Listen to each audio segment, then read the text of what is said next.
मित्रांनो, आजचा जो आपला विषय आहे की बनाना सगळ्यात स्वस्त चांगलं फ्रूट्स आहे, चांगलं हेल्दी फ्रूट्स आहे. कारण बनानामुळं आपल्या सेक्शुअल लाईफमध्ये आपल्याला कसे बेनिफिट मिळतात या व्हिडिओद्वारा आपण डायरेक्ट और इनडायरेक्ट याचे काय बेनिफिट आहेत ते आपण जाणून घेऊया. मित्रांनो, बनाना म्हटलं तर हाय पोटॅशियम फ्रूट आहे.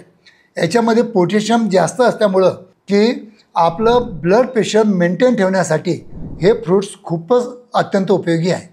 आणि तुम्हाला माहीत आहे की ब्लड प्रेशर जर वाढलेलं असेल तर तुम्हाला लैंगिक कमजोरी येते, हे मी तुम्हाला प्रत्येक व्हिडिओमधून सांगत असतो. इवन डायबिटीज कंट्रोल करण्यासाठी पण हे फ्रूट्स खूप छान आहे, कारण याच्यामध्ये पोटॅशियम आणि इतर विटॅमिन्स पण आहेत, चांगले स्टार्च पण आहेत, चांगले कार्बोहायड्रेट आहेत आणि खूप हेल्दी फ्रूट्स आहेत. तुमचे स्किन ग्लो करण्यासाठी, हेअर लॉससाठी, डायजेस्टिव्ह सिस्टम चांगली मेंटेन ठेवण्यासाठी, तुमच्या हार्टला, लिव्हरला आणि लंगला मेंटेन ठेवण्यासाठी जे काही जीवनसत्व लागतात ते सगळे जीवनसत्व या छोट्याशा एका केळ्यामध्ये भरपूर मात्रामध्ये उपलब्ध आहे.